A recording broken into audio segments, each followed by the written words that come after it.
Before we begin our journey on this peaceful night, take a moment to like the video, subscribe to the channel, and leave a comment telling us where you're watching from. It's always delightful to discover where our listeners rest their heads as they travel with us through these old memories. The blacksmith and the lost horseshoe. Consequences for the village's transport. My hands still hold the warmth of the hammer's handle as I gaze upon the cold forge on that night when the biting wind crept through the narrow cracks of the windows. The scent of heated iron mingled with the earthy aroma of hay stacked by the village gates, and in the distance I could hear the hesitant crackle of the hearth, stubbornly keeping alive the flame of ancient tales. It was the height of a bitter winter, when timid stars emerged in the sky like curious little eyes, watching every silent step of the villagers. I still taste the metallic tang in my mouth, a reminder of nights spent washing my calloused hands after a day spent forging hearths, horseshoes, and dreams that carried the fate of our carts and mounts. I recall the day the order of horseshoes simply failed to arrive, or rather, arrived incomplete, with one piece missing, lost among muddy roads and poorly lit paths.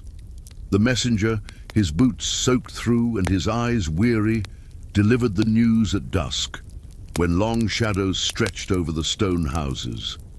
A chill ran through my chest, imagining carts bogged down in the mire, and travelers left without the iron protection against the biting cold.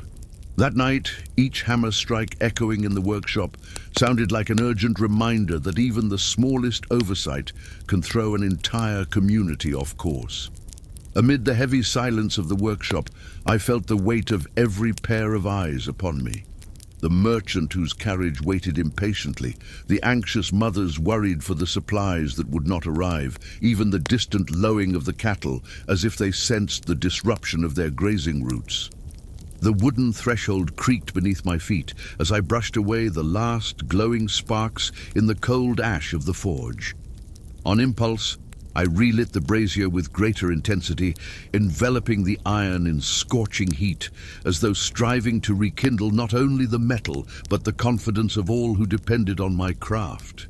With every blow of the hammer, my body remembered the familiar rhythm of the task, and my heart embraced the hope that, even without the missing piece, I might shape something to save the day. Then my young apprentice, his apron already soaked with sweat and coal dust, offered a shaky smile. "Master, what if we reuse those old horseshoes in storage, melting down the remaining metal?" The simple, daring idea brought a glimmer of relief to my thoughts. I picked up the makeshift ingot, feeling its uneven, cold surface, and placed it on the anvil marked by so many stories. As we hammered together, a spark flew off, and in a moment of distraction, struck the lad's leather boot, drawing a nervous laugh from him in the midst of our labor. That moment of light-hearted laughter, in the midst of tension, reminded me that even on the darkest nights, unity and humor can rekindle any forge. The icy pre-dawn breeze carried the distant sound of hurried hooves, announcing the return of messengers in search of the new horseshoes. Still feeling the imprint of the forging heat on my hands, I fitted the hot shoe onto the merchant's steed's hoof. The firm snap of hammer against iron reverberated throughout the workshop, merging with the steady rhythm of a task taking shape. Outside, the jingle of reins and the suppressed whinnies of the animals seemed to express gratitude, as if even the wind recognized the import of that moment. The flames, now low and orange, cast dancing shadows against the stone walls, reminding me that every curve pressed into the metal was also a turning point in our village's destiny. In the silence that followed, a collective murmur arose, that sound of relief and gratitude weaving through doors and windows, affirming that despite setbacks, we still had the strength to carry on. When the sun began to tint the sky with rosy hues, I watched the cart finally depart, laden with barrels of wine, sacks of grain, and bundles of wool.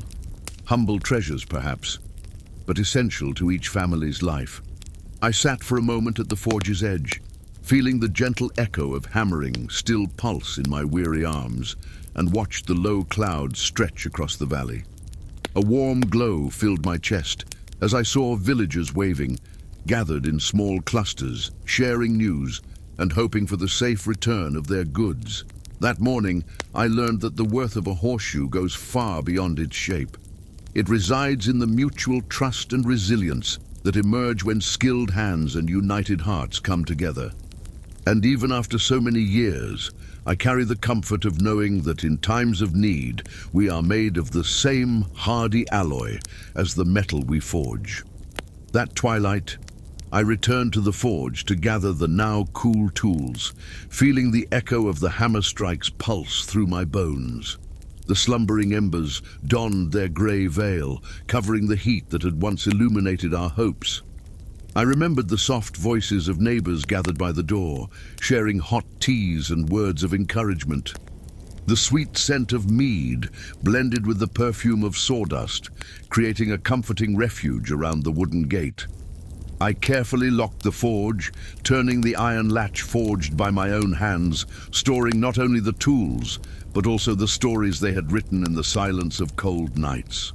As I walked toward the silent tavern, I sensed in the air a delicate harmony, as if each village breath were a soft note in the song of our survival. Beneath the shelter of the first star to appear in the sky, I sat on a stone bench by the dusty path. The cold nudged me to wrap my worn shawl tighter around my shoulders. I watched the dim lights in the windows, points of human warmth resisting the growing darkness. Each yellow glow was a symbol of home, friendly faces, stories shared in anonymity. In silence, I gave thanks for belonging to that woven tapestry of lives, for knowing that even when the iron seemed to fail, our unity never faltered. I let my thoughts drift through the memories etched in anvil and heart, and with a serene sigh, I allowed rest to embrace my exhausted body like an old embrace. The following dawn brought with it the timid song of a nightingale, echoing among dew-kissed branches. I walked down the main street where the first sunbeams caressed the worn stones, and saw the boy selling freshly baked rolls, waving cheerfully at me. His smile was born before the day fully dawned, reminding me that life goes on even after the longest nights. In every half-open door, a gentle smoke escaped from chimneys, heralding warm bread and comforting soups. I inhaled the scent of freshly milled wheat, mingling with the crisp air, a silent invitation to share the bounty of the land. The villagers, still cloaked against the cold, exchanged hopeful greetings, secure in the knowledge that thanks to the forged iron, their carts would no longer be stalled. That morning, the invisible barrier to progress seemed as fragile as the mist that evaporated under the first warmth. As I made my way back to the forge, I carried with me the certainty that small gestures, a repositioned horseshoe, an apprentice's smile, can move the fate of us all. Later, as I gathered the embers for one last inspection before lighting the fire for new work, I remembered the lesson learned on that stormy night. It's not merely about metal or sparks, it's about intertwined lives, driven by the trust born when each fulfills their craft with dedication. In my apprentice's eyes, I saw the same spark I felt upon realizing how forging's heat could transform fragility into strength. And as I gathered the recycled metal fragments, I understood that what once seemed spent gained renewed value when shared within a community. The forge, to me, is an altar of hope where each spark reignites the flame of solidarity. And so, warmed by the memory of grateful faces, I prepared for the challenges ahead, certain that even in trials, our village would find strength in the unity of every hammer stroke. I let the anvil rest, aware that with the dawn of each day, I would be ready to forge not only tools, but also the invisible bonds that sustain our home. And with that peaceful thought, I allowed myself a brief moment of contemplation before diving once more into the labor that is, after all, the true essence of my story. The afternoon wore on beneath a gentle sun that gilded the wooden rooftops, and I felt a quiet pride as I watched loaded carts make their way down the road.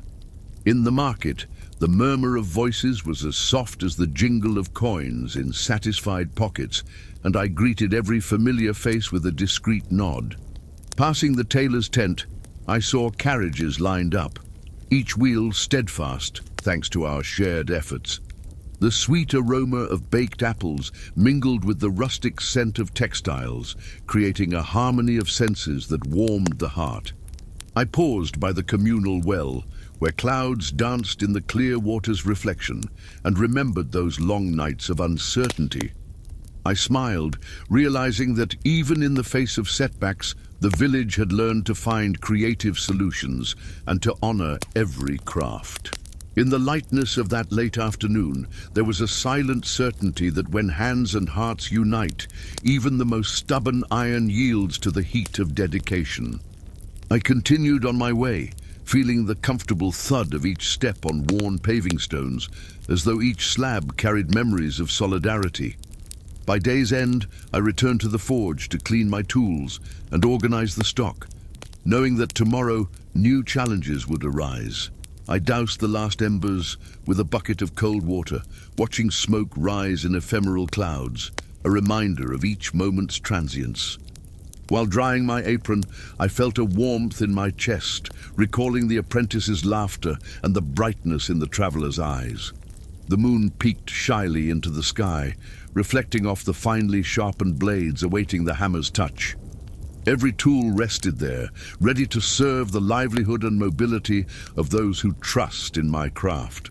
I laid my head against the anvil, closed my eyes for a brief instant, and let the serenity of the scene envelop me completely. For a moment, all the day's clamor fell silent, and I heard only the steady beat of my own heart. In that stillness, I prepared to sleep, to the distant whisper of the wind, grateful for memories forged in every flame. The soft crackle of the nearby tavern hearth invited me to rest my weary feet, and there I sat in a cozy corner, surrounded by the aroma of freshly baked bread and the discreet clink of beer mugs. I looked around and saw peaceful faces, farmers discussing future harvests, artisans sharing confidences about new projects, mothers cradling children in warm cloaks. Each laugh and each tranquil gaze reminded me that, at heart, we are all travelers seeking stability, and that the iron we shape can serve as both tool and bond. Rising to return home, I breathed in the cool night air drifting through the half-open door, carrying the comforting scent of hay stacked in the neighboring barn. The moon, now high and silver, lit the cobblestone path to my modest dwelling, wrapping each stone and breeze in a veil of serenity. Before closing the door, I laid my hammer on the workbench, like a faithful companion resting after another day's labor. I lay down, listening to the distant murmur of wind through the chimneys, allowing the gentle warmth of memories to soothe my sleep. And as dreams carried me through ancient recollections, I knew that, like iron hardened on the anvil, we too grow stronger when forged by the heat of community and friendship. I felt the subtle caress of the night breeze, scented with the pines growing beyond the creek, and remembered how those trees bowed gently to the rhythm of my hammer. Before dawn, I returned to the forge, kindling the soft fire that would warm the still cold iron, and watched shadows dance on the walls as the world slowly awoke. The midnight silence carried an almost sacred reverence, as if every spark were a silent prayer for life's continuity.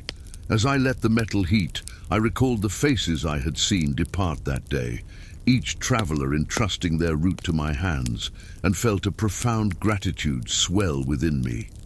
The anvil's tap, waking the iron, sounded to me like a hymn, welcoming a new cycle of work. I inhaled the sweetly smoky air, and felt my body align with the ancient rhythm of the craft that kept me rooted to the land. In that moment, I understood that each day brings its own mystery and challenge, but also the promise of a community that flourishes with every hammer stroke. And even before the sun rose, I found in myself an unlikely rest, warmed by the certainty that my work is an invisible bond between hearts. Shortly thereafter, the rooster's first crow echoed over the thatched rooftops, announcing the true start of the day. I hung my apron on its forged iron hook, its folds marked by hours of effort, and let my eyes wander to the silver creek in the distance. There, the water flowed serenely, reminding me that despite resistance, life goes on, shaping itself around obstacles just as steel bends under pressure. I walked to the village gate, gazing at the horizon aflame with orange and violet, and felt a gentle melancholy mingled with hope bloom in my chest. The world awoke to distant hammer strikes, hushed voices exchanged in animated whispers, and the inviting scent of fresh bread. I smiled at the silent harmony filling the air, each craft finding its rhythm, each being resuming its role in the community's tapestry. With a soft sigh, I let the serenity of that morning envelop me, ready to forge not only metal, but the trust that sustains our home through memories and dreams. By midday, the warmth seemed to merge with the steady rhythm of hammers coming from other workshops, creating a quiet symphony that filled every corner of the village.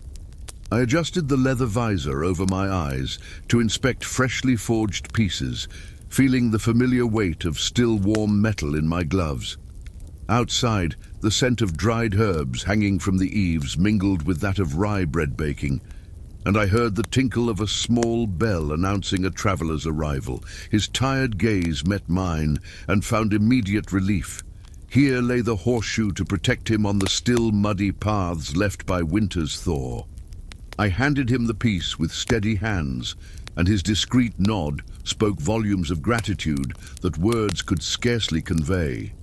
When a cloud briefly shadowed the sun, I sensed the promise of a light rain, soon to drift across the thatched roofs. I covered the forge with an oiled canvas and stepped to the window to observe the village, children plotting mischief with the reins of an abandoned cart, women whispering plans for the next fair, the apprentice rushing off in search of new skills. In that moment, I realized the forge was not merely a workplace, but a gathering point for lives, where individual efforts became collective achievements. I drew in a breath of anticipation-laden air, and with a serene smile returned to my craft, ready to forge the next link that would knit our community ever tighter. The sun was beginning its slow descent when I lifted the hammer for the last time that day, refining the edges of a horseshoe destined for the young messenger departing before dawn. I felt the iron's residual warmth in my palm as I aligned each curve with almost ritual precision. Outside, the vesper bells tolled and a soft chant rose from the houses, a communal hymn of thanks. The scent of drying hops from the neighboring tavern blended with the earthy aroma of coal, forming an olfactory embrace that seemed to say, "All is well, we stand together." With the piece at last complete, I held it to my chest for a moment, imagining it sliding beneath the hoof and echoing with each step along the dirt roads. A fresh breeze carried the distant sigh of the fields, and I thought of the eternal cycle of work and rest guiding our lives.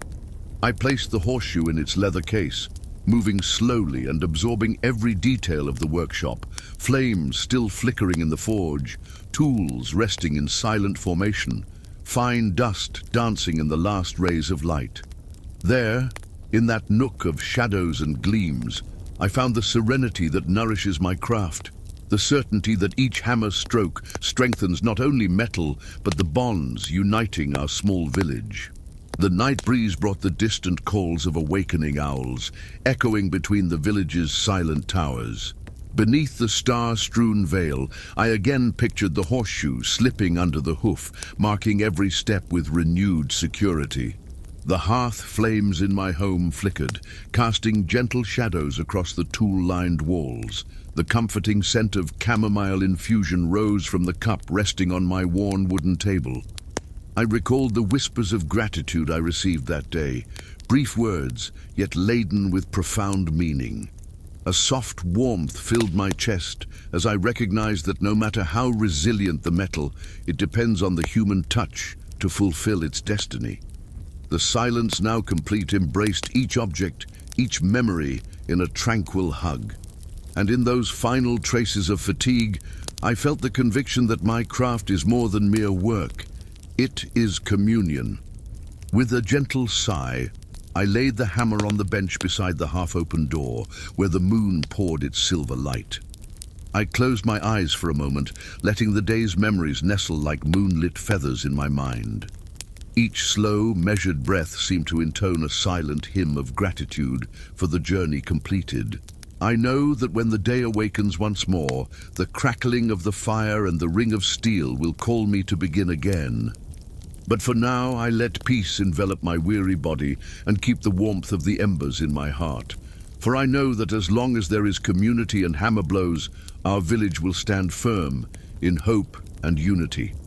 And thus, wrapped in the serenity of the night, I surrender to rest, confident that the dawn will arrive filled with new challenges and lessons. Good night, fellow traveler, and may your dreams be as peaceful as the village we tend together. The herbalist and the community's fears, folk medicine and superstition. I remember a night when the silver moonlight cast gentle shadows along the dirt path leading to the small cabin where I brewed my potions. The distant chirring of crickets echoed in symphony with the rustle of dry leaves under my light footsteps. Inside the cabin, the faint warmth of the hearth sent dances of light across the wooden walls, highlighting shelves lined with silent glass bottles. Each amber-tinted vial held roots, barks, and herbs I had gathered with reverence during calm days and misty dawns. Sitting before the mortar, feeling the marble's cool touch against my calloused hands, grounded me between the care I offered and the responsibility I carried in my heart. There was no hurry in my craft, only the steady rhythm of a heart that knew both the urgency of the sick and the respect owed to nature's mysteries. As I crushed fragrant leaves, I recalled the stories of my ancestors, whose hands healed fevers and eased pains in silent prayers. In that moment, I felt each wisp of smoke rising up. The chimney was a whisper of hope for those who suffered, even if few trusted my knowledge. When I stepped out across the cabin threshold, a nighttime breeze brought the distant scent of moss and damp earth from the nearby woods. Lanterns flickered before the other homes, casting tremulous beams of light on suspicious glances hidden behind fogged windows. Some villagers inclined their heads in quick greeting, while others turned away, murmuring fears of witchcraft. I carried in my arms an infusion of chamomile and lime blossom leaves, prepared to calm the fever that had consumed little Lena that afternoon.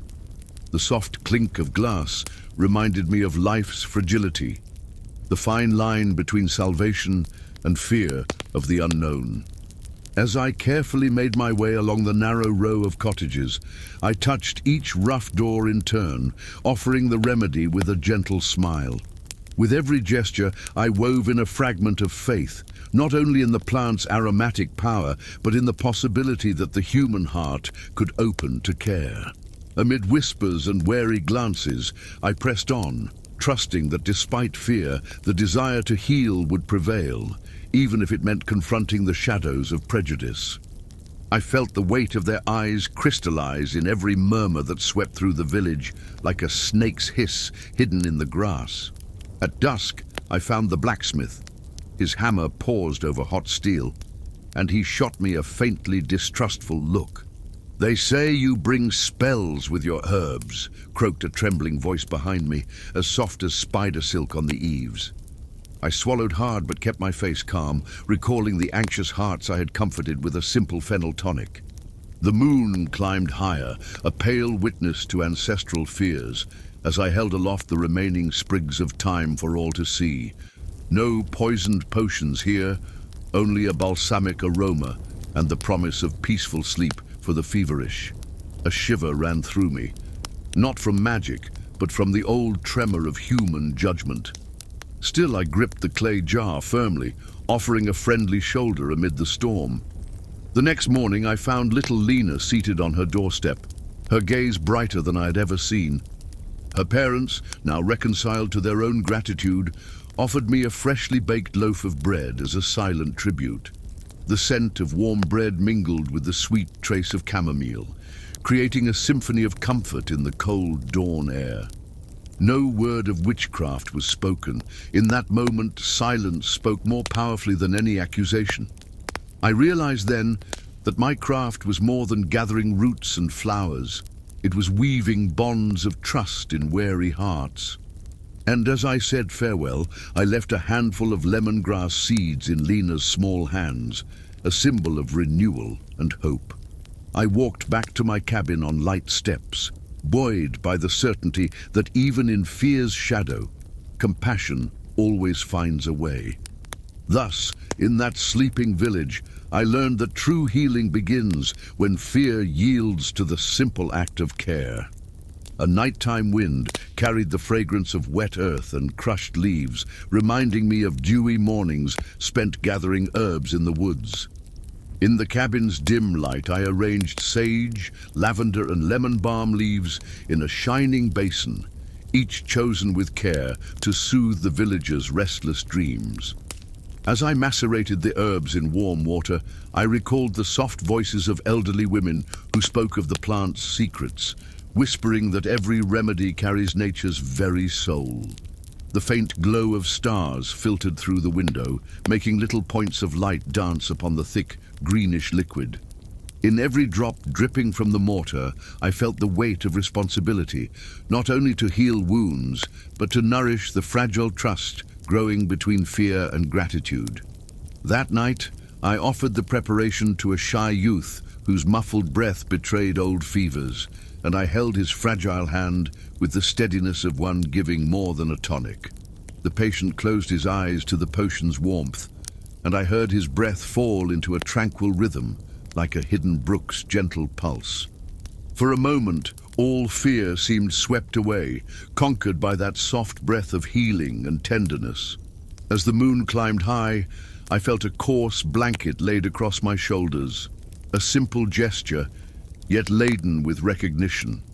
It was the village seamstress, whose sense of style I had long admired, now returning to me a silent embrace.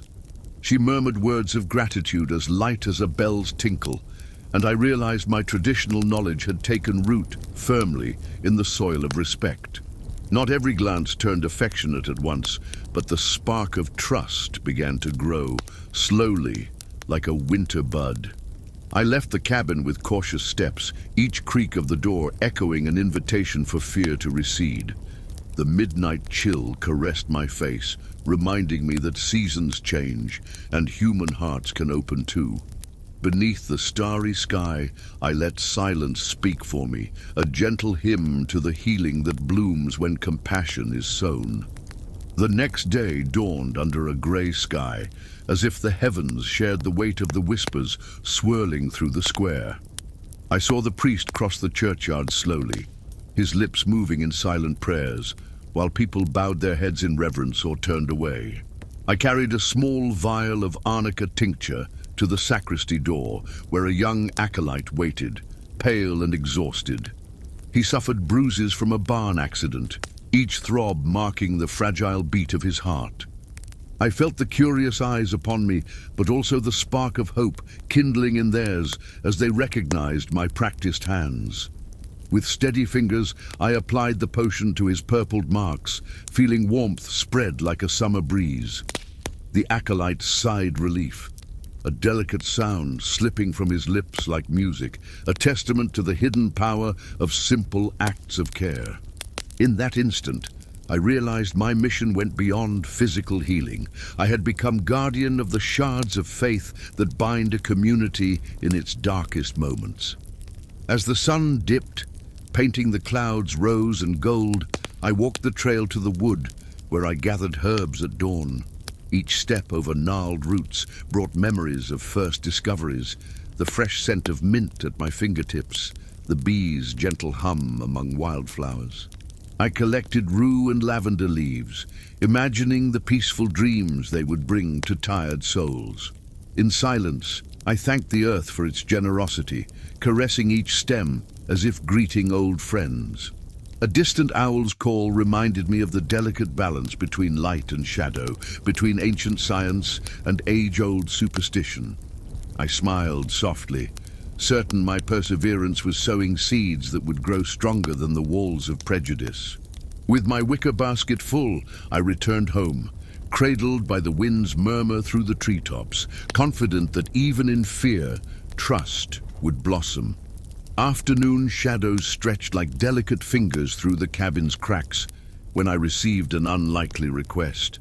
An elderly gentleman, whose name echoed through village lore as the blacksmith who'd forged tools for generations, sought relief for the arthritis that stiffened his fingers.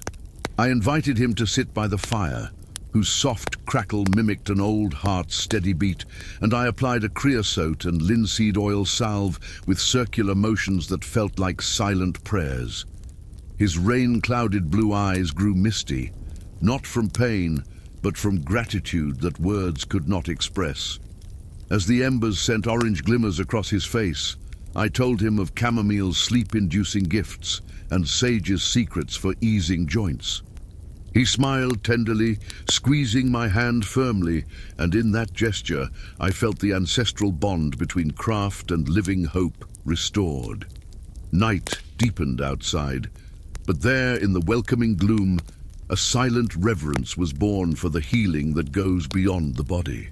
I handed him a scented sachet to keep in his pocket as he slept, promising dreams as light as feathers. He departed beneath the waxing moon, carrying with him not just a remedy, but a fragment of renewed trust. At dawn, the news spread through the alleys like petals on the breeze. The blacksmith embraced the healer. Whispers once as sharp as razor blades now arrived, tinged with curiosity and respect. The seamstress, seeing me pass, dipped into a graceful curtsy, a small gesture but full of admiration. Even the quiet miller offered me a handful of flour to strengthen my strongest bruise. Every songbird in the morning seemed to celebrate the harmony born of mutual understanding. In my heart bloomed the certainty that even in times shaped by fear, compassionate acts plant seeds that grow sturdier than the walls of prejudice. I closed my eyes for a moment, breathing in the dew-fresh scent of newly awakened herbs, and silently thanked the wisdom of the women who came before me. In that breath of communal rebirth, I understood that true magic lies in the courage to offer care, disarming fear with the simplicity of a welcoming heart. With each step I took along the leaf-strewn lanes, I felt the gentle warmth of respect rippling among the villagers. Doors that once stood bolted in suspicion now opened halfway to friendly greetings, and in every murmur I heard acknowledgement of my quiet work. I saw the miller halt his cart to offer a jar of pale honey harvested from the hives he tended with such care, and the church's nurse showed me her hands, healed of a stubborn ulcer. Even the children, once kept at a distance by wary elders, ran to me clutching small sprigs of flowers, eager to watch the potions take on their magical forms. What had once been fear now bloomed into sweet curiosity, like a bud unfurling beneath the morning dew. In that moment, I knew my craft had transcended roots and barks, touching the very essence of a community that now embraced me wholeheartedly. And in the hush of that late afternoon, under a copper-toned sky, I realized I had sown something more enduring than herbs, bonds of faith and tenderness. As night fell, I carried my sack of ingredients home, buoyed by the certainty that even in the deepest apprehension, compassion will always light the way. That snow-filled winter, the cabin became a refuge of confidences and remedies, a gathering place where fears dissolved into steaming cups of tea. I remember sitting by the fire with the village women, exchanging laughter and secrets that warmed the soul more than any tonic. The dark corridors of superstition were gradually brightened by torches of understanding and mutual respect. and on each starry night, the distant song of wolves blended with the peaceful laughter of those who had learned not to fear the unknown. As I stirred the dying embers before sleep, I felt my legacy would be more than momentary cures. It would stand as living proof that, in a world of uncertainties, kindness and ancestral knowledge build indestructible bridges. I closed my eyes that night with a light heart, knowing that in the silent dance between fear and care, I had prevailed by simply offering tenderness. And as I rested my head on a pillow filled with dried herbs, I fell asleep to the comforting whisper that true healing springs from the embrace of science and the heart's goodwill. The following spring, the village celebrated the bloom of flowers with a small market by the crystal-clear lake, where white linen tents swayed in a jasmine and honeysuckle-scented breeze. Stalls displayed ripe fruits, golden loaves of bread, and freshly cut blooms. But it was my little herb stand that drew the most curious glances, each jar sparkling like a droplet of dew trapped in glass. Children danced around, daisy crowns in their hair, tasting tiny drops of rose syrup that promised dreams as sweet as honey. Artisans brought simple gifts, a flute carved from ashwood, a linen sachet embroidered with care, a painted pottery jug adorned with lavender sprigs. In the square's center, villagers formed a silent circle and applauded as I raised my mortar to show a blend of calendula and blackberry, explaining its uses in a gentle voice.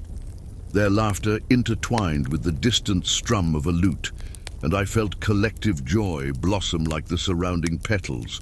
Beneath the peach-hued sky, I saw in their eyes the true fruit of my devotion, the trust that had sprouted where once there was only fear.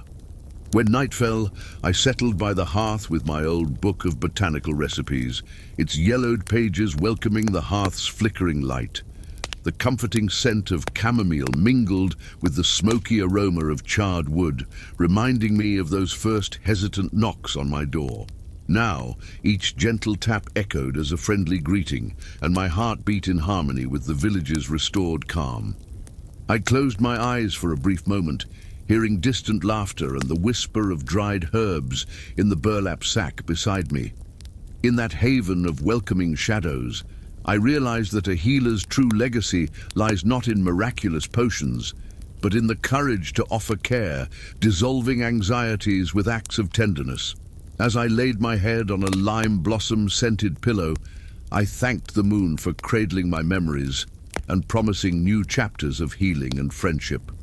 And so, wrapped in the hearth's warm glow and the night's solid calm, I drifted into sleep, confident that, in all seasons to come, my ancestral wisdom would keep compassion's flame alive. Summer arrived with long golden days, and I gathered chamomile and mallow blossoms at dusk, letting their gentle fragrance slip through my fingers like reminders of dawn. The cabin's windows remained open, carrying fresh scents to the village square where children danced among petunias and sunflowers. One hot afternoon, I sat in the shade of an ancient oak and welcomed travelers drawn by tales of the distant healer. I offered them a mint peppermint infusion, its coolness awakening the spirit before sleep, and shared ancient stories of each plant's origins. They scribbled notes on parchment, enthralled by knowledge that blended natural science with simple kindness. The bees' soft hum echoed like applause for our little circle of learning, where I received discreet praise and gestures of gratitude. As night fell, I returned to the cabin with a warmed heart, aware that my craft now transcended borders, uniting strangers through the power of care. And as I closed the wooden door behind me, I thanked the hearth's crackle for preserving these memories as silent treasures. When autumn painted the leaves copper and amber, I awoke one misty morning to find a young apprentice at my door, eyes shining with curiosity. He carried a well-worn notebook and pleaded for instruction, eager to learn the art of plants and roots that warm and heal. I showed him the careful order of glass jars, the importance of respectful harvesting, and the delicate art of blending herbs in harmony with the changing seasons. Together we gathered meadowsweet roots and lime blossom flowers, preparing elixirs to warm hearts during the approaching cold nights. As he watched every gesture, I felt the joy of passing on a legacy that would bloom in young, compassionate hands. At dusk, I sent him off with a handful of chamomile seeds, urging him to sow not just plants, but trust and kindness wherever he roamed. And beneath the orange sky, I realized the greatest gift a healer can give is nurturing new hearts dedicated to care, ensuring compassion's flame forever endures. With the first frost of winter, I returned to my place by the window, watching snowflakes fall like petals upon the silent wood. My apprentice, now confident in his craft, filled the air with the sweet aroma of lime blossom and ginger infusions as we shared soft laughter while preparing sachets to warm, chilled hands. Inside the cabin, the hearth's glow formed a welcoming embrace, and I listened as he recounted tales of past harvests, mixing ancient wisdom with youthful curiosity. Outside, the village donned its white mantle, yet every open door let escape perfumed clouds, reminding all that even beneath cold's cloak, the care we sow together still blooms. In every corner, I now saw recognized smiles and warm greetings, testaments to the respect born of simple dedication to others' well-being. The week ended in festivity within the communal hall, where tea's aroma mingled with a distant lute melody, celebrating not only the harvest, but the trust grown between us. And in that quiet white night, we rested knowing that as long as hearts care with tenderness, fear will never triumph. Now, wrapped in the warmth of memories and the scent of dried herbs, I feel a serene peace rise in my chest. Your footsteps echo on the cabin's floorboards like a gentle dance, reminding me that every journey brings new lessons and dreams to cultivate. I look at the mortar resting on the table, silent guardian of countless hopes, and give thanks to the foremothers who passed on this legacy of caring hands. This tale, woven in cold nights and luminous dawns, proves that medicine and mystery can walk side by side when guided by genuine kindness. And so I leave you with the tranquil echo of healing whispers and friendship, trusting that in every heart that welcomes them, the good we offer will bloom. May your nights be cradled by light dreams, and may the glow of compassion illuminate each future dawn. Good night, dear listeners, and until the next memory shared beneath this ancient sky. The young squire and the rigorous training, hope and pressure for the future. I remember the morning I woke to the distant clink of swords in the stone courtyard. The sharp dawn air carried the subtle scent of hay and the echo of wind whistling between the castle's towers. I was the young squire, eyes full of hope and hands trembling with anticipation, still feeling the faint warmth of my woolen blanket. Outside, the crows perched on the battlements watched my uncertain steps as I prepared for my first drill. The wooden planks creaked beneath my worn boots, bearing the silent weight of my master's expectations. Every tie of my padded gambeson seemed to weave a thread of duty across my shoulders, reminding me of whispered promises in past vigils. I felt my heart pound against my belly's cold, as though a loyal drum marked my uncertain fate. The night breeze still curled around the walls, carrying murmurs of ancient legends and a fragile strand of hope.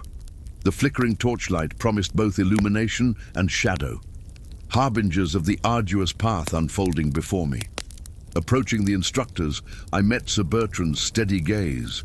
His strong arm had guided many a hopeful youth before me. His stern eyes brooked no mistakes, yet behind their hardness I glimpsed a spark that softened his commands. I received my first wooden sword, its smooth surface fitting the small palm of my hand. The hilt's cold wood challenged my confidence, but with each strike against the straw dummy, a breath of courage sounded. For hours, the monotonous repetition became a silent dance between imagined steel and persistent will. Invisible scars formed in my muscles, quiet tales of sweat and determination. Between ragged breaths, a subtle doubt tried to whisper, "Are you worthy of this rank?"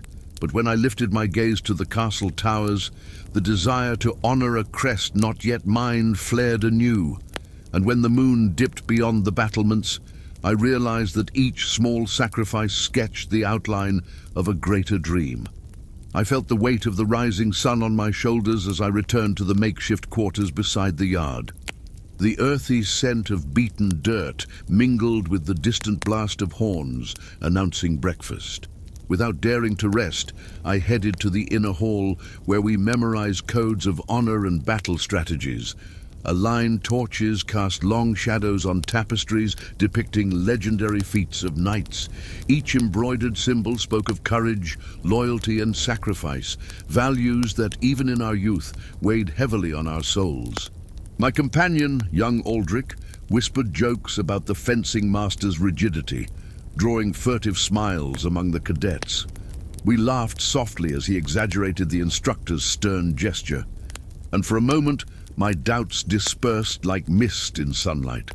But soon the bell tolled, and responsibility reclaimed my attention, reminding me of the future forged on sharpened blades. Still, I understood that the bond formed through drills and confidences was a foundation of strength to carry me forward. At dusk, I threw myself into one final round of physical exercises under the guard's watchful eyes. My legs burned and my soaked shirt clung to my chest, but I learned to listen to the rhythm of my own body. Each leap, each strike, each solitary run became a metronome of hope and endurance. Amid splashes of sweat and the dust swirling at my feet, I envisioned myself raising a sword before the court, worthy of the coveted title. The moon had already risen over the dark sky when I finished, trembling from exertion, yet elated with accomplishment. Sir Bertrand approached, placed his firm hand on my shoulder, and murmured words of encouragement that warmed my fatigued heart. In that instant I understood that, despite the pressures and doubts, true worth lies in silent perseverance. And beneath the silver glow of stars, I let serenity envelop my heart, ready to face a new dawn. Our nocturnal lessons stretched on under the high moon when we gathered in a circle to recite the vows of knighthood. The echo of our voices rang against the cold stones, bearing promises of honor and protection for the weak. Within me, a whirlwind of emotions swirled, the pride of standing there and the fear of not being enough. I closed my eyes to summon the image of the heroes adorning our banners, seeking courage in the silence. I learned to tame my restlessness with deep breaths, feeling the frigid air fill my lungs and calm my heart. Each word, spoken in unison with my fellow aspirants, reverberated in my chest, reminding me that I did not walk alone. Yet when the torches flickered out and darkness reigned, doubts whispered louder than my dreams. It was there, on that threshold between tension and calm, that I forged the invisible steel of my resolve. The next morning, I found a brief respite walking through the cloister gardens. Dew glittered on medicinal herbs, and the soft fragrance of fresh leaves soothed my weary spirit. The stillness of the blossoms stood in contrast to the harshness of training, offering a tender sigh to a fatigued soul.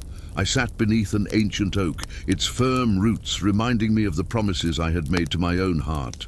The distant song of birds seemed to celebrate each silent effort, lending rhythm to my inner metronome. There, I let the sun's gentle warmth transform my remaining doubts into serene expectation. For an instant, I glimpsed the day when gleaming armor would reflect the courage now taking root within me. With a soft sigh, I rose renewed, ready to pursue the path I had chosen.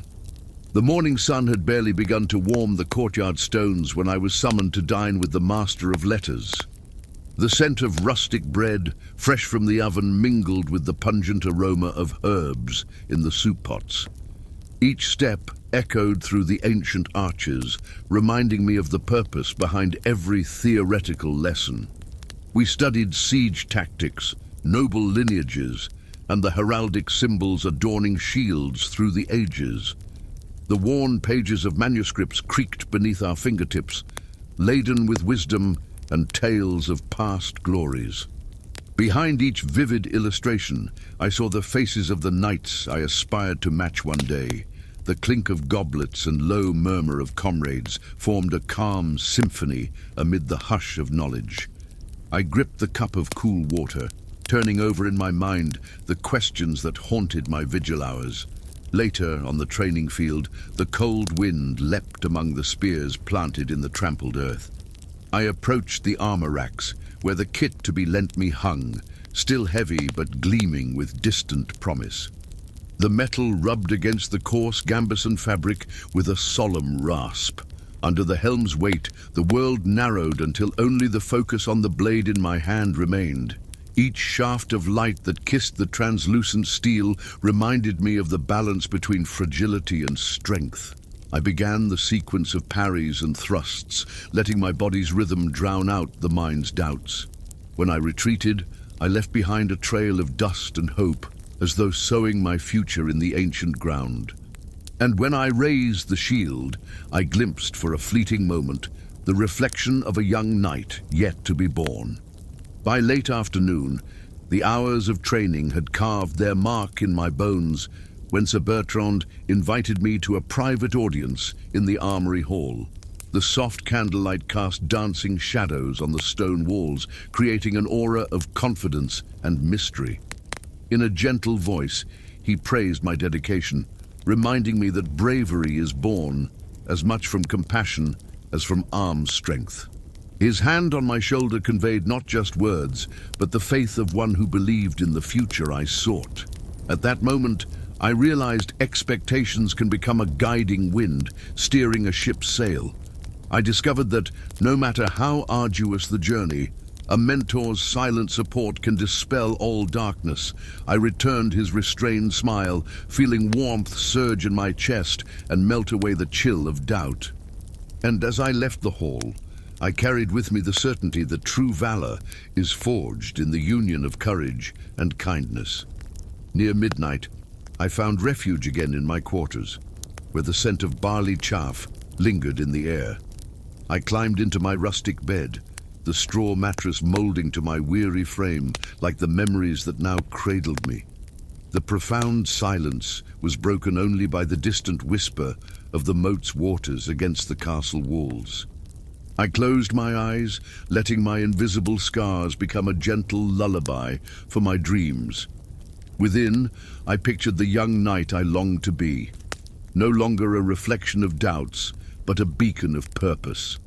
The night breeze slipped through the window's crack, wrapping me in a cool, consoling embrace. Thus I fell asleep, at peace with my fears, and renewed in faith that each dawn brings a fresh chance to raise my sword.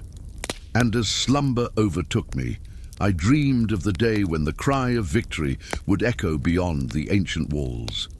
With a gentle ache in every weary muscle, I awoke to the memory of yesterday's grueling training.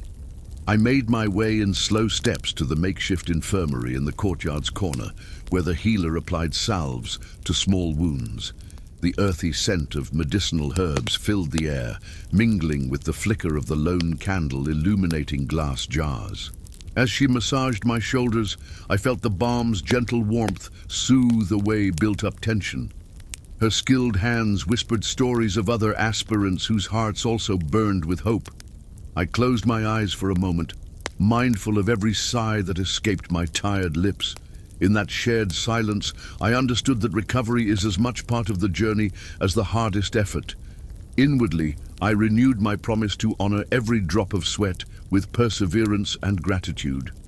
Later, as I headed to the stables, I encountered young groom Jorin, carefully feeding the foals. The soft clink of metal buckets echoed as he chuckled at my clumsy ways. I approached slowly, inhaling the sweet scent of freshly cut hay and the gentle warmth of the horses' bodies. Jorin stroked the neck of a bay charger, explaining how trust is earned through tender gestures. Watching me reach out with a trembling hand to stroke its soft coat, I smiled quietly at the parallel with my own learning. Each animal, like every knight in training, needs patience and kindness before it finds its strength. That peaceful moment, framed by neighs and suppressed laughter, rekindled my resolve to press onward without haste.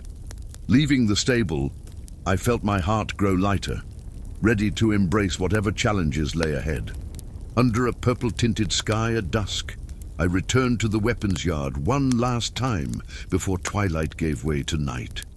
The chill wind against my face reminded me that each season brings new trials, and that training forges not only muscles, but spirit. The remaining cadets chanted softly, weaving deep and high notes into a hymn of camaraderie. I gripped my wooden sword with firmer hands, feeling it vibrate as an extension of my own will. I recalled every lesson: proper stance, steadfast gaze, measured breath, elements that transcend brute technique. In the depths of my chest, unease stilled, replaced by a subtle, enduring confidence. I realized the true test would not be the first real duel, but the calm mind I must keep when steel truly clashes. Raising my sword in a silent salute to end the day, I felt hope's renewed heartbeat in every fiber of my being. When the torches finally guttered out and night cloaked the castle in darkness, I returned to my bed with a heart full of gratitude. The stars, distant lanterns, shone silently, witnesses to promises and dreams freshly forged. I laid my head on the simple woolen pillow and let the day's journey dissolve into soft memories. Within, I echoed Sir Bertrand's words: "Courage blooms in the soil of kindness."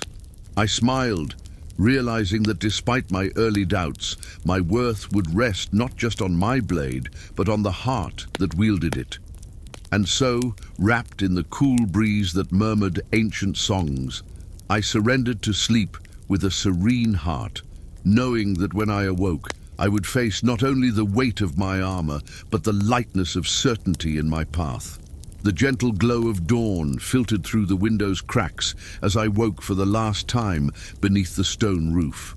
Even the floorboards creaked familiarly, like old friends heralding a new beginning. Rising carefully, I felt each muscle recall the day's exertions, but also sensed the quiet gleam of satisfaction. I walked to the empty courtyard, where dew mirrored the golden first rays of the sun. A lone swan glided across the moat's glassy surface, reminding me that beauty can bloom in the most unexpected places. I drew a deep breath, letting the damp grass's fragrance renew my weary hope. In that moment, I knew the journey had justified every drop of sweat, for it had forged not just a squire, but a resolute heart. At leisure, I returned to my quarters to don my gambeson and prepare for the day that would define my future. Remaking my vows before the raised banners, I felt the echo of past voices and the sweet weight of responsibility. Each step toward the tournament ground seemed to dance to the rhythm of memories now etched into flesh. I held my wooden sword for the last time, aware that real steel would soon replace it, but its essence, the lessons I'd learned, would not change. I smiled at the recollection of Aldrich's laughter, Sir Bertrand's counsel, and Jorin's compassionate neighs. I understood that a knight's true worth lies not in the blade, but in the tenderness with which he raises his shield. With a serene heart, I placed the helm on my head and advanced toward the main gate, ready to embrace my destiny. And as the wind caressed my face, I surrendered to the certainty that in every battle, I would carry the hope born on that cold dawn. With firm steps and a peaceful soul, I set forth to the next chapter of my story. On the tournament day, a roar of voices and fanfare echoed through the open gates. Banners fluttered like velvet alcoves, heralding the ceremony that would baptize my courage. I walked among warriors and fellow squires, each face marked by anxious hope in a greater destiny. I felt the helmed weight again, yet now it rested easily, a reminder of my silent preparation. The horses neighed impatiently, and standards caught the light that danced across polished armor. I met Aldrich's eye in the crowd. His subtle nod breathed confidence into my chest. With each step toward the arena, I felt the vows once sung beneath the moon resonate within me.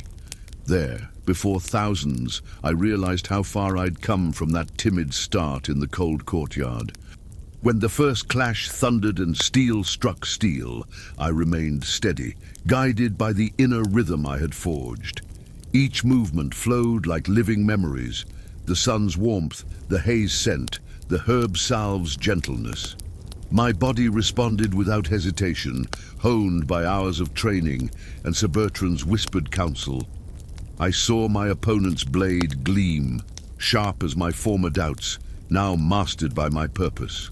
In the moment our gazes met, I felt certain that valor lies not in strength alone, but in preserving a kind heart, even before the most merciless steel.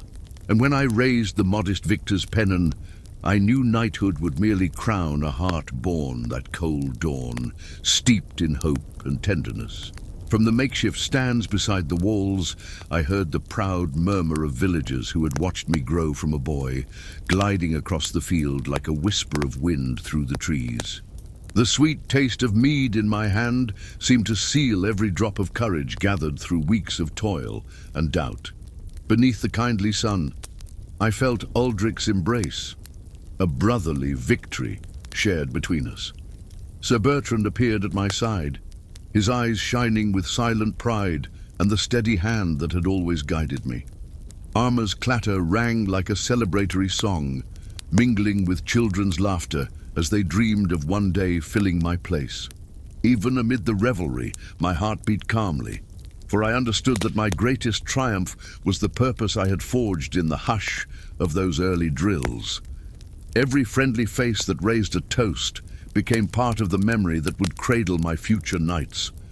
And as torches around us danced in gentle rhythm, I let joy soothe each weary fiber of my body. Now, recalling that journey begun beneath a frozen dawn's veil, I feel nostalgia's soft breeze brush my face. I still see myself as that young squire, eyes full of questions, heart beating with hope.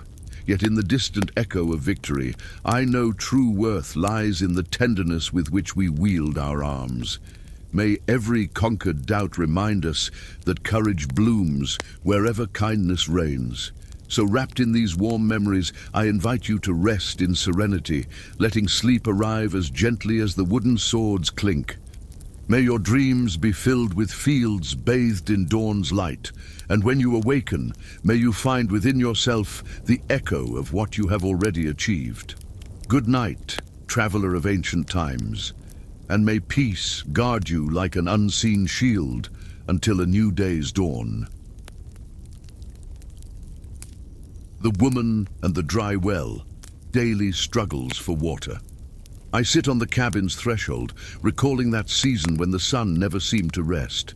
It was an ancient summer, when heat pressed down on the clay tiles and the wind became a mirage. The nighttime breeze offered little relief, carrying only the dry scent of hay stored in the barns. Each dawn broke in blazing hues, and long shadows danced across the beaten earth streets. I walked barefoot through the square, hearing the distant crackle of dying embers in forgotten bonfires. The women gathered around the well, whispering memories of crystal-clear waters. That spring, once alive, had become a deep void, reflecting the merciless sky. We felt in every bucket's weight the firm pulse of hope, even when the bottom yielded nothing. It was there, in those knowing glances, that I began to understand the true value of each drop. The memory of that dry well still trickles through the crevices of my heart. At dusk, we assembled our clay jugs and set out in silence, as if crossing a sacred boundary. The path to the distant spring wound through fields of withered wheat. The cricket's song accompanied us, wrapping us in its delicate, steady melody. We wore worn leather sandals, feeling the hot earth embrace our feet in firm support. Our conversation was nearly wordless, laced with shared smiles and quiet laughter. At a certain point, we found an ancient tree, whose branches formed a generous canopy. There, we broke bread and shared a sip of light cider, a gesture of relief. For a fleeting moment, we believed the journey was worth every scorching step. When at last we reached the spring, the waters hesitated but surged forth, faint yet alive. Together, hands around our jars, we renewed our pact with earth and sky. Returning to the village, relief filled each step along the main street. Our jars, now heavy with fresh water, swayed beside us like silent bells. Children ran to meet us, bright-eyed and outstretched hands. They knew that, thanks to our effort, they could quench the thirst that pounded in their throats. We carried life's liquid gift to the communal trough, where metal's clink echoed back gratitude.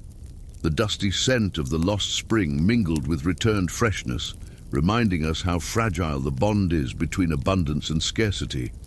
Under the watchful eye of the woman who tended the herbs by the village cauldron, we set down our jars. In that simple act, we felt the invisible force that binds hearts and fates together. As night approached, we gathered around the still smoldering fire in the village center. Tales of the day were told in gentle voices, interwoven with the fire's soft crackle. We spoke of the arid landscapes we'd crossed and the laughter shared beneath the old beach. In every word, we rediscovered resilience's beauty and the poetry of daily deeds. The night wind bore a breath of hope, cradling our thoughts. I closed my eyes and felt the flames warm not only our bodies but our memories. Even in the mystery of a well that refused to give up its waters, there was peace in acceptance. For at dawn, we knew that together we could turn the impossible into the next step forward. When dawn broke, I awoke to the whisper of dew-laden leaves. Each droplet glimmered like tiny jewels, bound to branches and blades of grass. The fresh air carried the faint perfume of wildflowers blooming in makeshift beds.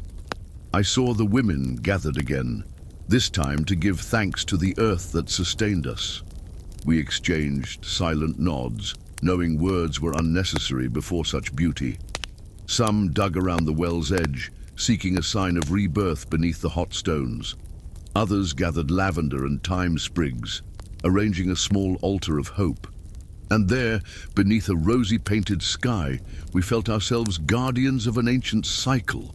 Later, I sat in the shade of the old fig tree, recalling every step of the journey. My heart, now light, rested on sweet memories and gentle fragrances. I realized each challenge carried a profound lesson and unexpected comfort. Once, I feared the well's emptiness. Now I saw in it an invitation to unity. Those calloused hands, united around heavy jars, had woven our shared story. In the ensuing calm, I imagined the distant sound of a secret brook in the forest. Closing my eyes, I let the liquid memory flow through my veins. Wrapped in peace and gratitude, I discovered that true water springs from the heart. When the first crystalline raindrops fell, a collective sigh swept through the village. They fell softly on parched earth, awakening the echoes of forgotten dreams. The fresh smell of wet soil spread through the streets, bringing us back to the present. I remembered every arduous step to the spring, now rewarded by returning flow. The women lifted their faces to the sky, letting the rain wash away their worries, and with knowing smiles, we renewed our silent pact with water and earth. The empty jars left in the open called us to fresh, shared journeys. It was as if the entire village inhaled a gentle relief, carried by the melody of falling drops. In the nights that followed, the well gushed with unexpected generosity, singing tales of rebirth. I sat on its damp stones, holding the reverent silence the moment demanded. Candles flickered on porches, casting dances of light on adobe walls. In every reflection on the water's surface, I saw kind faces and hands that together had changed our common fate. The peace, once fragile, became as steadfast as an ancestral home's foundation. I closed my eyes and let the well's murmur cradle my deepest thoughts. As the night wind whispered ancient stories among the trees, I smiled. I knew that, no matter how many summers might come, we would remain united by the same hope. With time, The well became the symbol of our shared resilience. Each morning, women of every age carried gleaming jars to its renewed edge. The water's steady murmur reminded us of silent promises exchanged under the relentless heat. Gathered there, we shared confidences and small blessings, planting seeds in one another's hearts. I felt the pulse of ancestral history in every droplet slipping through my fingers. Voices, once hushed, now flowed freely, imbued with genuine gratitude. Returning to my cabin, the sound of the spring followed me like a gentle hymn. In the simplicity of that daily gesture, I rediscovered the beauty of belonging to something larger. Finally, on a moonlit night, I sat alone by the well in complete serenity. The high, silver moon poured its light across the calm water, creating pathways of glow. I closed my eyes, hearing the soft tinkle of dried herbs hanging from the porch. The breeze carried the distant scent of lavender blooming shyly in the yard.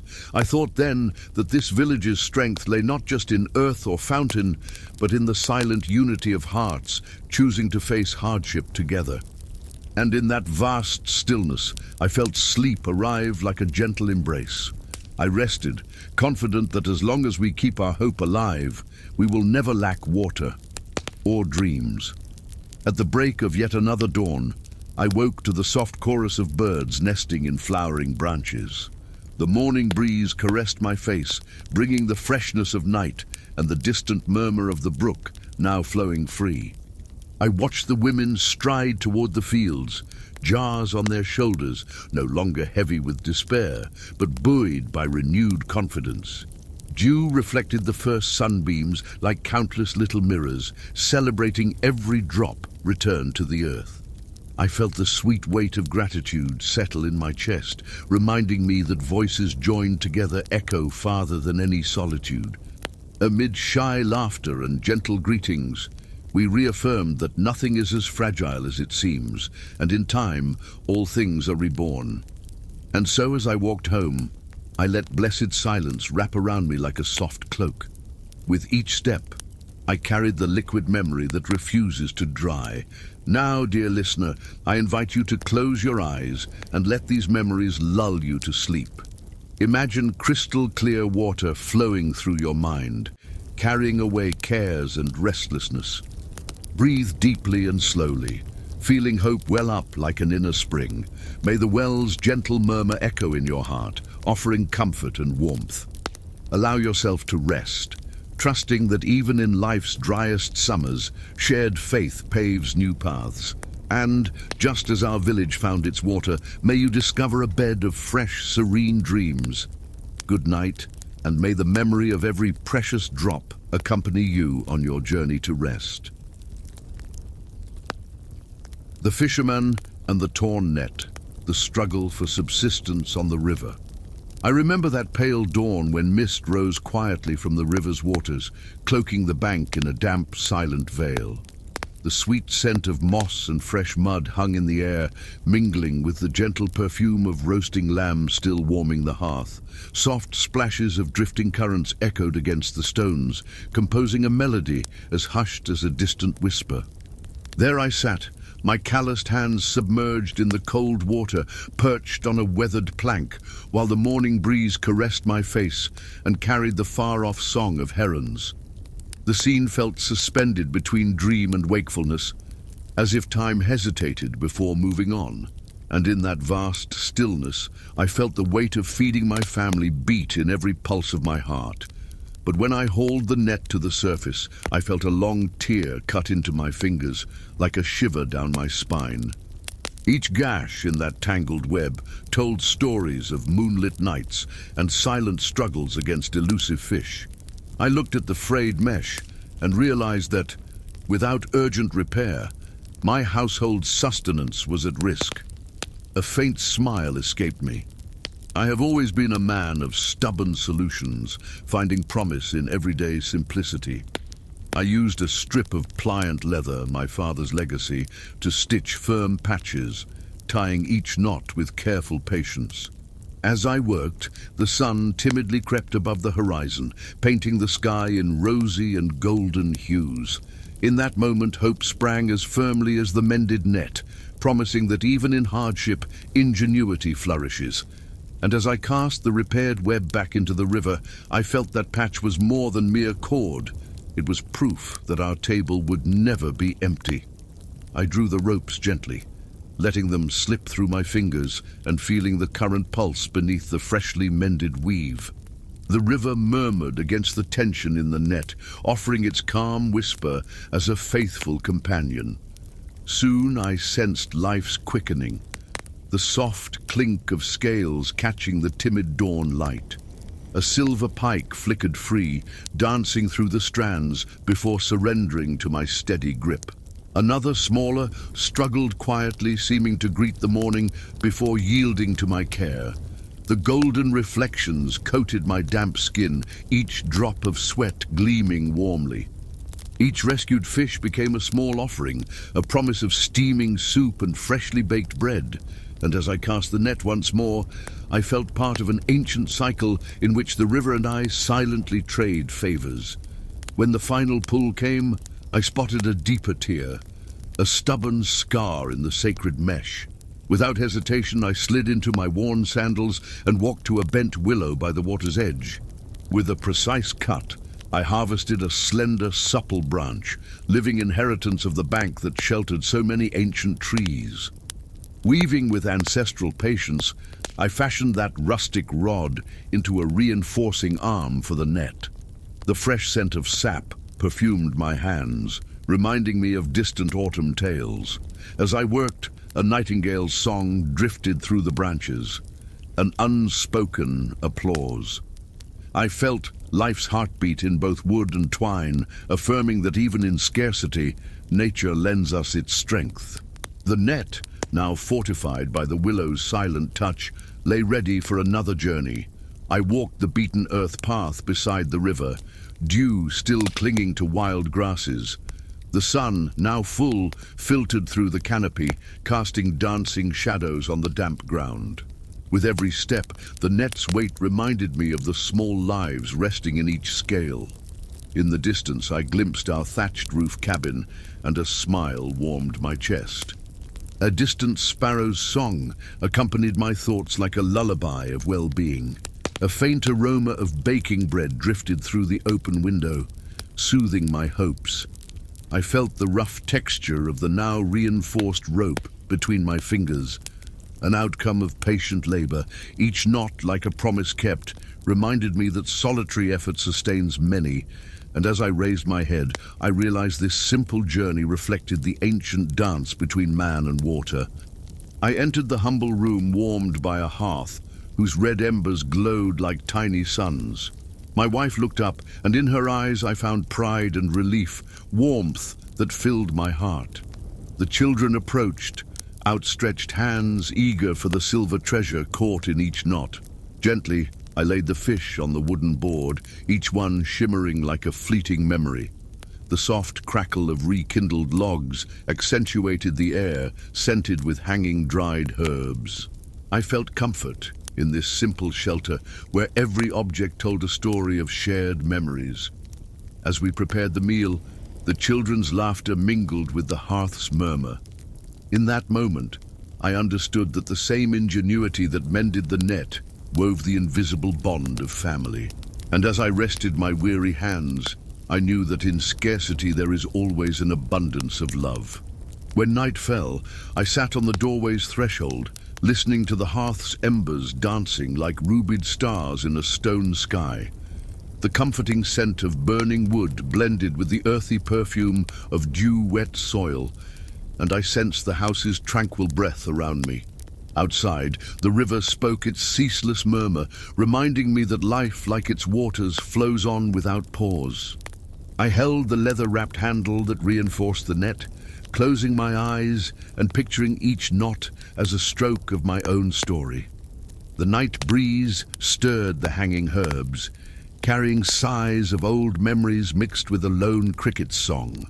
I felt gratitude's gentle weight settle in my chest. Even on the coldest nights, there is warmth in fish's silver glint and the harvest that filled our table. I allowed myself a serene smile while the vigilant moon cast its silver cloak over the thatch. In that instant, I realized that this humble craft, woven with care and patience, was the thread binding my fate to theirs. I lingered there, contemplating the river's infinite movement, until sleep's gentle pull overpowered every memory. I laid myself upon the soft straw mattress, each strand embracing me like an old friend. My damp clothes dried slowly against my exhausted frame as the distant river lullaby cradled my thoughts. I thought of the mended net, now resting on its hook, ready for new journeys and challenges. Then it struck me. Each patch, every reinforced knot, brought not only fish for our sustenance, but assurance that we can reinvent our paths. I closed my eyes and let the night breeze through the window's crack caress my cold face. In my dreams, I saw the net dancing upon the waters, transforming scarcity into serene hope. And rocked by the river's eternal murmur, I fell asleep at peace, certain that dawn would bring fresh stories to tell. As the moon withdrew, I felt the night's chill seep into my bones, urging me to hug the coarse blanket closer. Outside, only the wind's whisper and the distant water's rush against stones kept vigil. In my fingers, the leather net reinforcement still held the ember's faint warmth, reminding me of the invisible bonds between labor and sustenance. The faint tinkle of stars seemed to sync with my own breath, as if the entire cosmos paused to hear my tale. I recalled the children's laughter, now hushed in slumber, and my wife's calm gaze reflected in the hearth's glow behind me. A single dewdrop slid through the open window, landing on my lip and rousing me to the cycle's continuity. In that fragile half-light, I understood that each day brings the same challenge and the same beauty, the endless dance of strength and delicacy. And as I let sleep carry me again, I imagined the net's weave still trembling with hope's weight. When the first shaft of sunlight pierced the horizon, I awoke with a warmed heart, ready to rejoin the river. The morning's fresh breath brushed my face, an unspoken invitation to resume the craft that defines my life. I rose carefully, my muscles still firm from the day before, recalling every knot reinforced with patience. I crossed the small yard of chilled grass, where frost shimmered like tiny crystals. The distant murmur of voices drifted from the village, announcing the start of daily tasks and neighbors' quiet camaraderie. I gripped the net's sturdy handle and followed the familiar footsteps through the damp earth toward the silvered bank. Each print seemed to etch my resolve into the land, to meet scarcity with ingenuity and calm. And as I reached the river's edge, I realized that life, in its simplest form, is reborn each dawn, just as my net stands ready to hold new dreams. Gripping the net's handle firmly, I cast it once more into the calm waters, feeling the familiar weight of its cords sliding against my wrist. The morning air carried the subtle scent of algae and wet earth, a silent reminder of the river's generosity.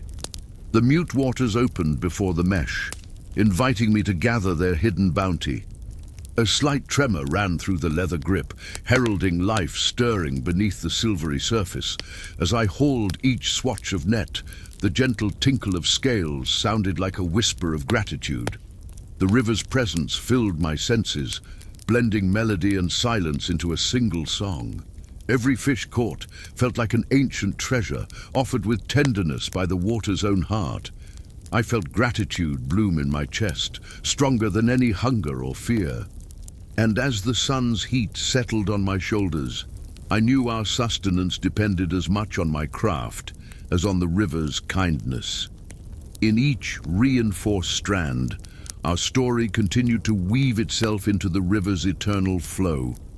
Back on the bank, I spotted a fellow fisherman crouched, examining his own frayed trap of fibers.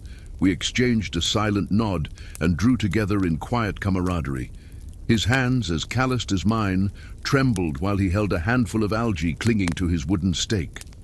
We spoke of hard days and sleepless nights marked by knot after knot. A hoarse laugh broke free amid our words, a shared relief against life's daily hardness. Each story shared became an invisible patch, strengthening our spirits for what lay ahead. As we mended nets side by side, the scent of fresh bread wafted from the village, reminding us of warm hearths waiting. I realized that even in solitary tasks, our community pulsed together through need and hope. And in that simple exchange of labor and affection, I found the certainty that our greatest wealth in scarcity was one another. Returning to the cabin, the welcoming aroma of fish stew spread through every corner, calling all to the humble yet plentiful table.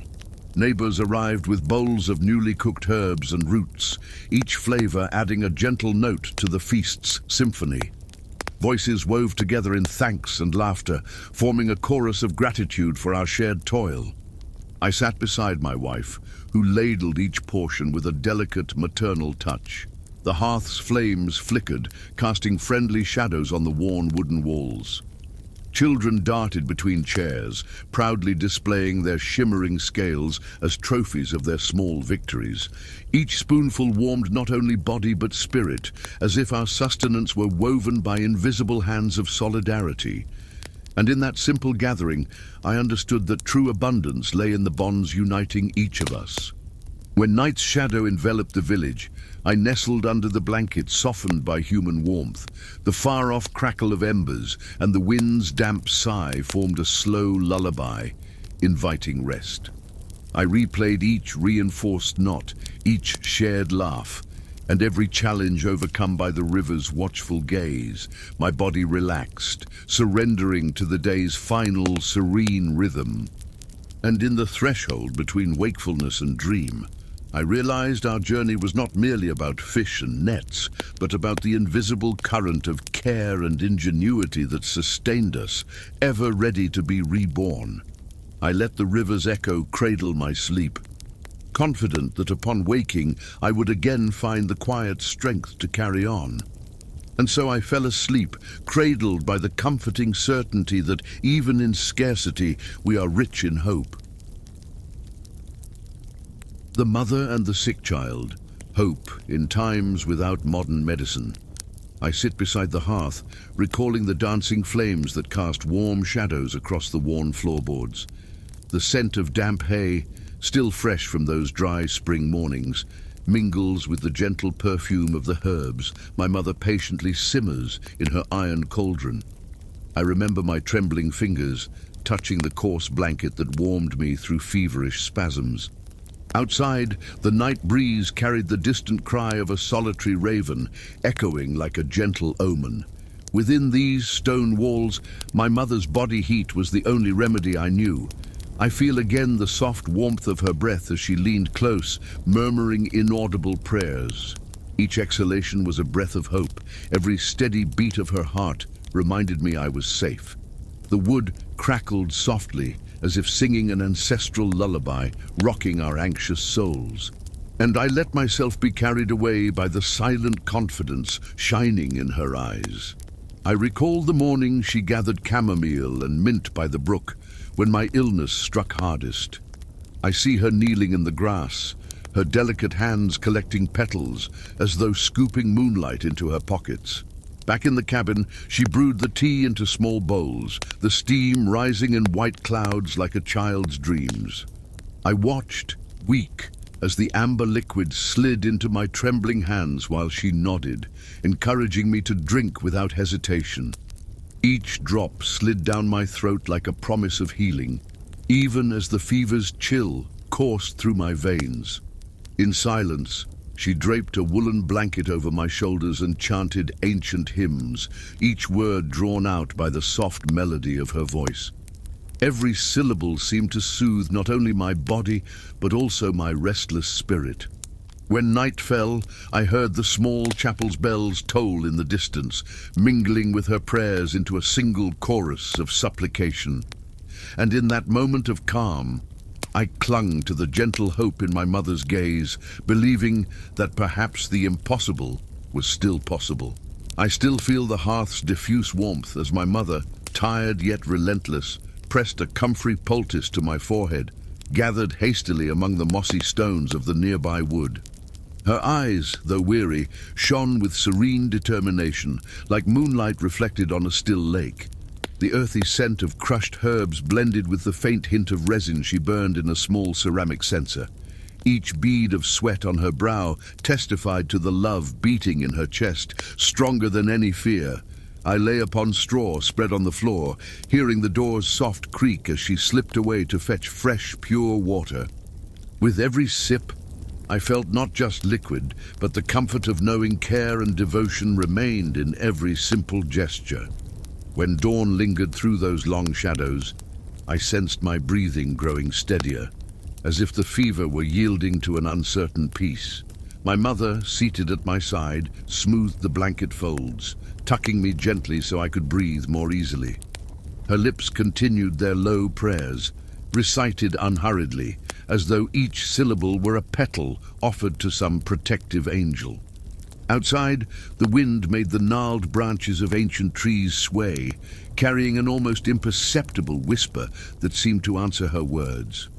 For a moment, amid feverish dreams, I felt the presence of something larger than our mortal limits, a silent faith that wrapped around us like a soft veil. And though the fear of losing me still hung in the air, I recognized the immense strength that dwells in a mother's love, capable of challenging the darkest night with a breath of tenderness. I heard the door open softly when the neighbor came with a handful of burdock roots and toasted acorns for nourishment.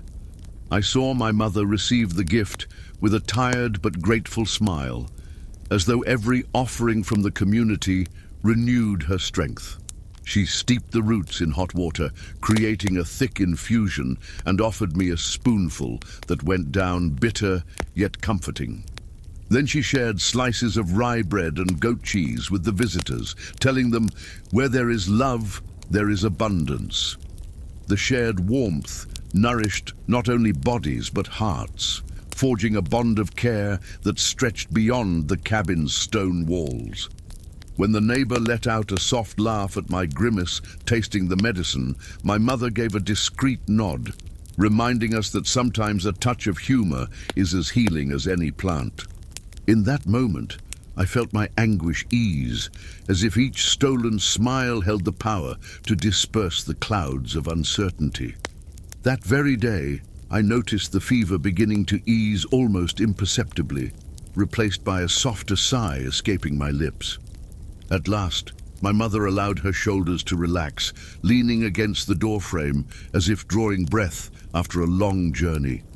She came to me, laid her hand on my chest, and whispered, "Gratitude," a word that rang with the force of an ancient blessing. Outside, the setting sun painted the sky in soft orange hues, casting long shadows that seemed to embrace the entire village. And there, in that moment between day and night, I realized that even without learned science or the pomp of doctors, the simple act of caring transforms the impossible into tangible hope. In the nights that followed, I felt my body surrender to rest, even when the moon hid behind heavy clouds. My mother lit a castor oil lamp, its yellow glow flickering against the stone walls, casting shapes that danced in time with her calm heart.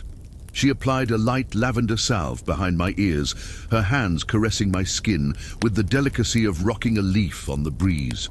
The air filled with the comforting scent of dried flowers hanging from the rafters, and I felt an indescribable comfort, as if I were wrapped in an ethereal embrace. Sometimes I heard distant village murmurs, the jingle of a chain, muffled laughter of a passerby, reminding me we were not alone. And though the world felt far away, human warmth spread through every corner of that cabin. My mother, perched on the bed's edge, sang old lullabies, each note drifting like a feather in the quiet night. Gradually, dawn brought subtle gifts, a deeper sigh, a gaze less clouded, a flicker of a smile in my dreams.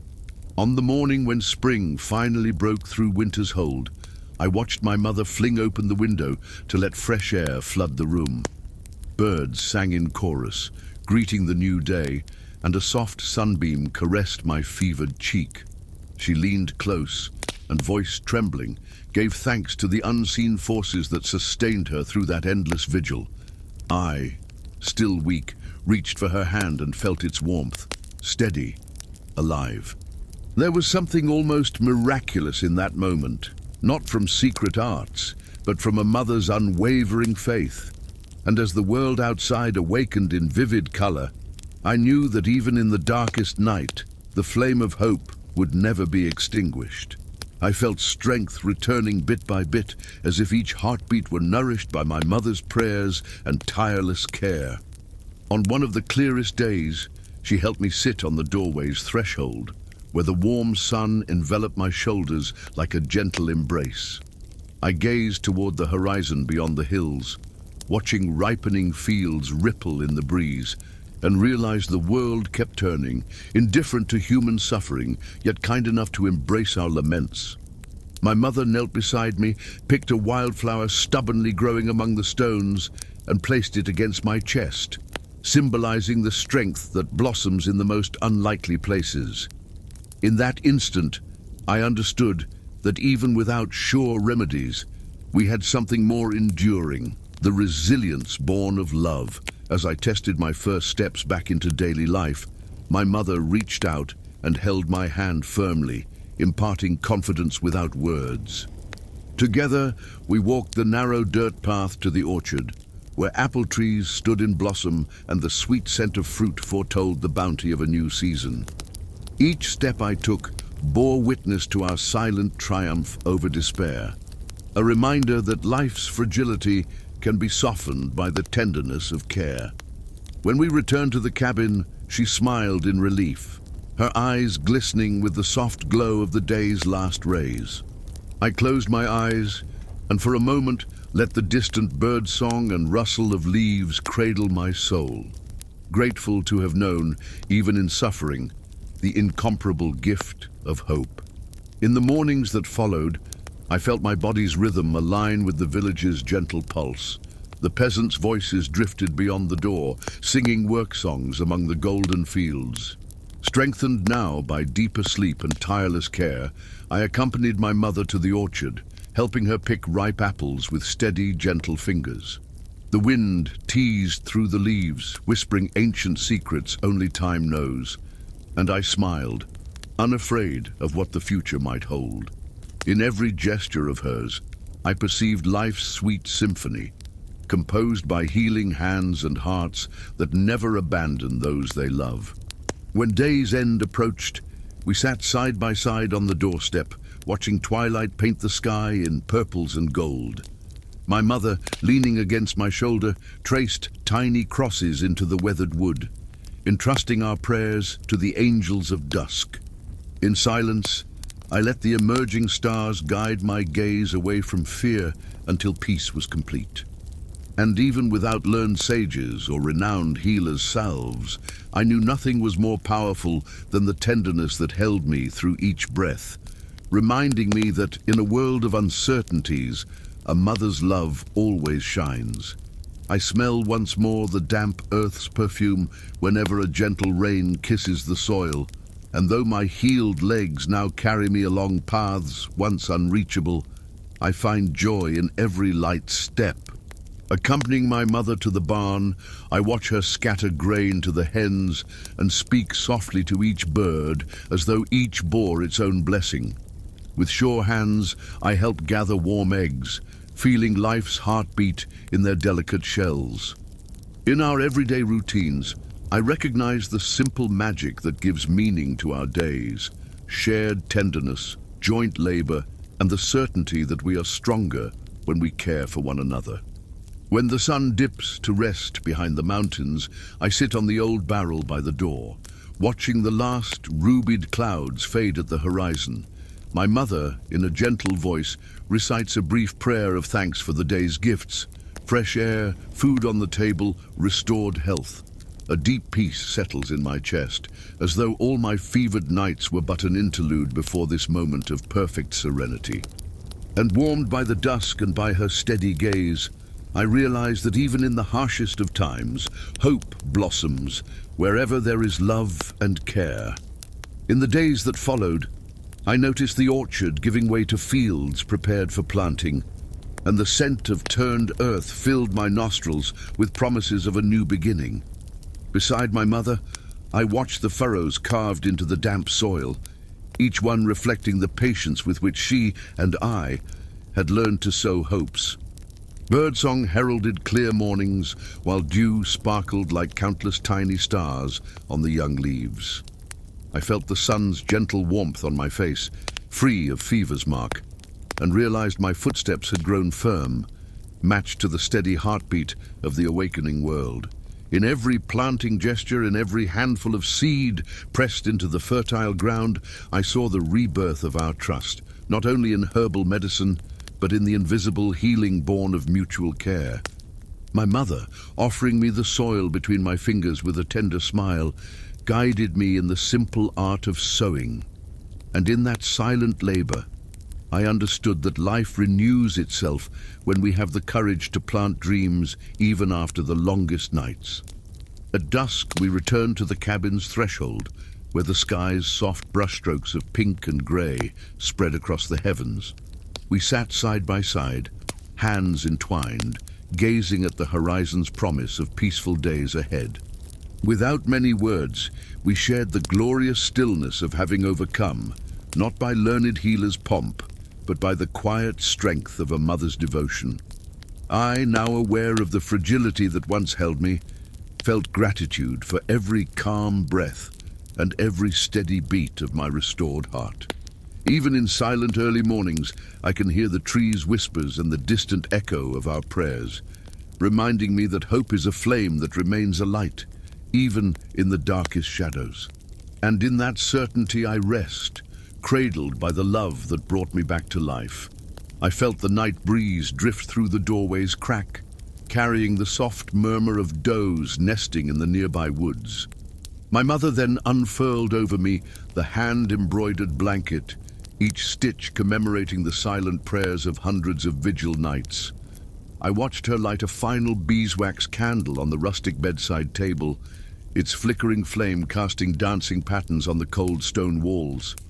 She laid her hand upon my hair, stroking me with tenderness, and murmured, "May your sleep be rest and your soul healing." The gentle melody of her lips cradled my spirit until my weary eyes closed for good, and as I drifted off, I felt every fear dissolve into the darkness, replaced by profound peace, born of the ceaseless love that covered me like a protective cloak.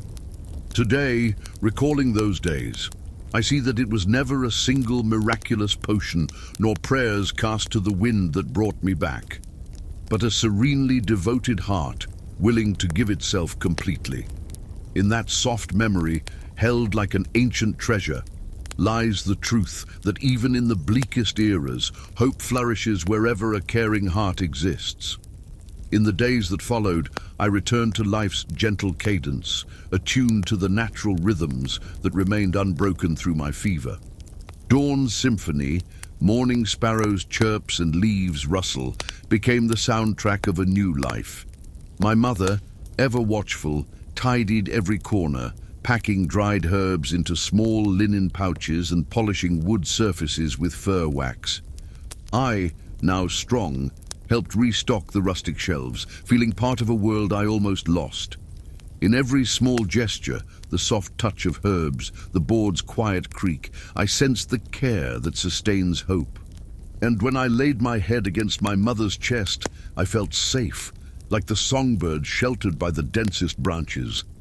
With day's decline, we resumed gathering around the gentle hearth, watching the fire kindle welcoming shadows. There, we exchanged calm glances, sharing silences laden with gratitude. Sometimes she would begin to sing an old folk song, voicing verses of healing rivers and soul-awakening flowers. I closed my eyes, letting each note settle into my bones, reminding me that healing dwells not only in the body, but in the music of a life made whole.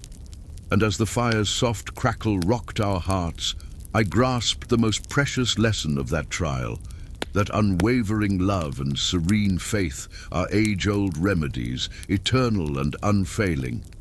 In the summer days that followed, I heard the sweet murmur of nearby streams calling us beyond our cabin's walls. My mother and I, hand in hand, walked through the flowery meadow, where tall grass bowed as if honoring our story of struggle and rebirth. Butterflies danced around us, resting on colorful blooms that seemed to salute our silent victory. She gathered rosemary and thyme, replenishing her remedy stock, but also celebrating life's fresh growth in every season. In her calm gaze, I saw the certainty that her love had become a deep root within me, capable of sustaining me through life's fiercest storms. When dusk finally fell upon the distant hill, we sat on the soft grass, letting the world quiet in lilac and gentle grey hues.